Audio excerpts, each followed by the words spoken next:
Salam sejahtera Malaysia. Denyut nadi suara rakyat bergema di channel ini.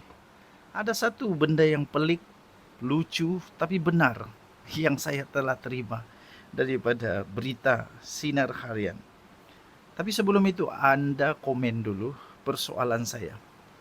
Adakah anda rasa tidak mustahil untuk Perdana Menteri dari PAS?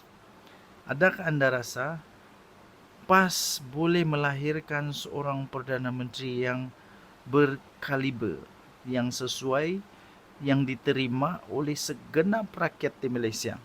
Adakah anda setuju kalau PAS itu memang boleh melahirkan seorang Perdana Menteri untuk seluruh rakyat Malaysia tanpa mengira agama, tanpa mengira bangsa, tanpa mengira apa-apa pun?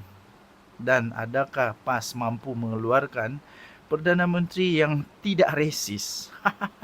Kerana ini dia daripada Sinar Harian.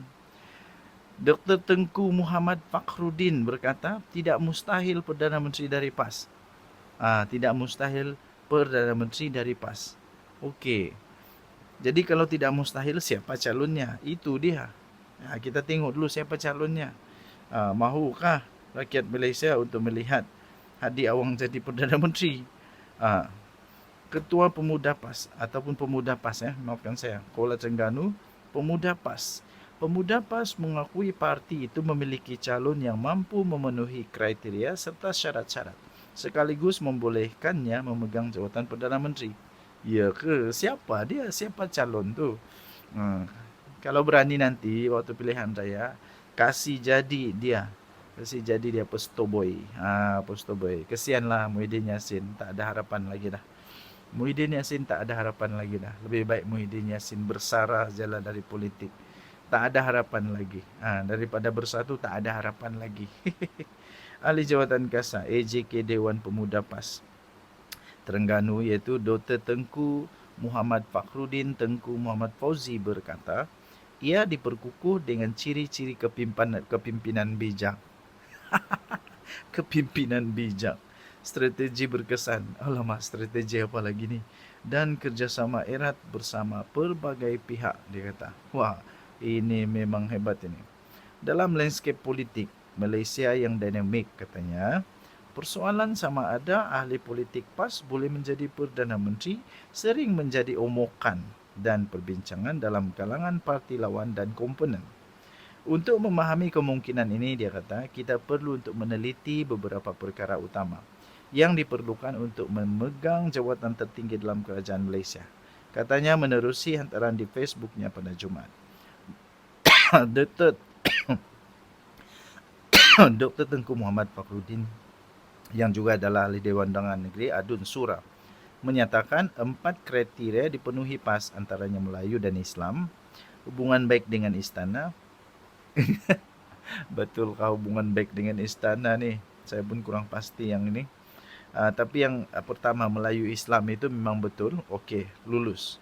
Hubungan baik dengan istana tak pasti. Adil dan saksama tak pasti. Tak pasti. Serta kreatif mencari hasil untuk negara. Ini paling lucu. Kreatif mencari hasil untuk negara. Kreatif yang mana? Cuma jelaskan kreatif bagaimana. Secara tradisi dan sejarah, dia kata, jawatan Perdana Menteri yang di Malaysia dipegang oleh individu yang berbangsa Melayu dan beragama Islam. Lulus. Ini adalah sejajar dengan demografi dan sensitiviti politik negara, dia kata. Kemudian PAS sebagai sebuah parti yang berteraskan Islam sememangnya memenuhi kriteria ini, dengan kebanyakan anggota dan pemimpinnya terdiri daripada golongan Melayu Islam. Itu jalan nombor 1 ni lah sah. Ini sah betul. Selain itu, dia kata hubungan baik dengan istana penting. Yang ini saya tak pasti. Malah raja-raja Melayu memainkan peranan penting dalam struktur politik negara. Aduh, pas-pas. Dan sokongan mereka kerap kali dilihat sebagai legitimasi tambahan kepada kepimpinan politik, dia kata. Jelas beliau budaya politik matang dan sejahtera serta pemerintahan PAS di Kelantan, Terengganu, Kedah dan Perlis tetap wujud sentimen balas dendam terhadap kerajaan terdahulu memenuhi kriteria adil dan saksama. Tak pasti. Sepanjang pentadbiran PAS di 4 buah negeri, dia kata, hubungan harmoni dengan saling menghormati dengan pihak istana telah berlaku, bahkan PAS sentiasa menjunjung kedaulatan institusi diraja, ujarnya lagi. Okey. So, anda bacalah sendiri ya. Anda baca sendiri dan anda komen sendiri betul atau tidak daripada Sinar Harian. Tajuk dia, tidak mustahil PM dari PAS. Tidak mustahil PM dari PAS, kata Dr. Tengku Muhammad Fakhruddin. 11 Januari 2025. Kita jumpa lagi. Bye-bye. Salam sejahtera Malaysia. Denyut nadi suara rakyat bergema di channel ini. Akhirnya Perdana Menteri Datuk Seri Anwar Ibrahim membuka mulut dan akhirnya membuat kenyataan tentang titah adendum Najib Razak yang bukan main lagi sohor sekarang ini. Cerita di mana-mana media semua sosial semuanya tentang adendum Najib Razak yang ditunggang-tunggang oleh pihak-pihak yang berkenaan. Akhirnya PM buka cerita titah adendum, tak pernah disorok, tapi inilah yang berlaku. Daripada Harapan Daily. Harapan Daily 11 Januari. Okey, anda boleh cari ni. Perdana Menteri menepati kata-katanya sebelum ini. Ini yang hanya akan mengulas perihal titah adendum selepas Mahkamah Rayuan memberi kata putus. Datuk Seri Anwar Ibrahim membuat pengakuan mengejut, mendedahkan bahawa Peguam Negara ada menerima surat titah tambahan diraja dari Istana Pahang. Namun beliau menegaskan ia bukan dihantar kepadanya maupun kepada ahli lembaga pengampunan. Katanya itu keadaan dia. Bukan kita sorok, kata Perdana Menteri Datuk Seri Anwar Ibrahim. Katanya menurut beliau kini semasa berucap di program Muhibah Madani pada hari ini. Jadi itu keadaan dia, bukan disorok pun. Anwar menambah dalam satu mesyuarat yang dihadirinya, Peguam Negara telah menasihatkan Agung terdahulu bahawa baginda mempunyai budi bicara mutlak untuk membuat keputusan. Tetapi keputusan itu mesti dibuat dalam mesyuarat lembaga pengampunan, bukan di luar mesyuarat tersebut.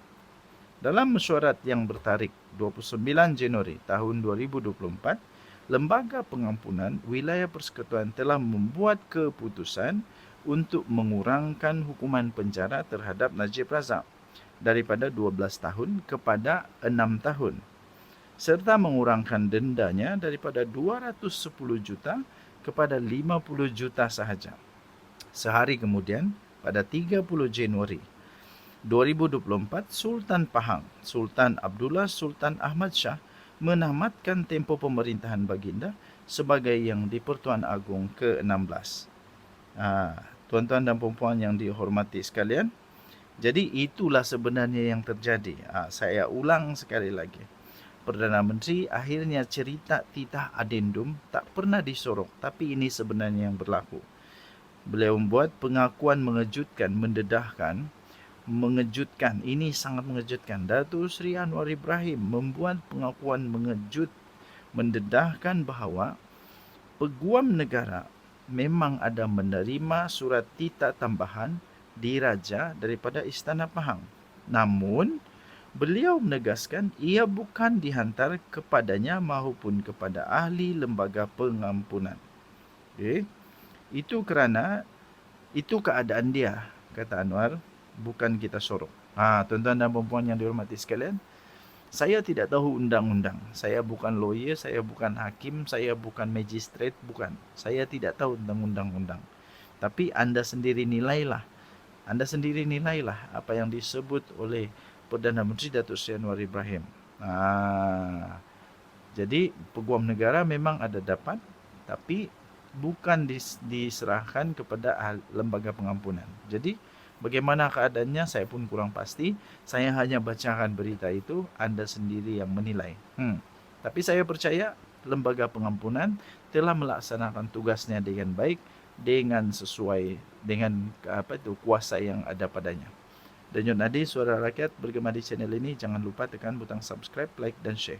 Kita jumpa lagi. Bye-bye.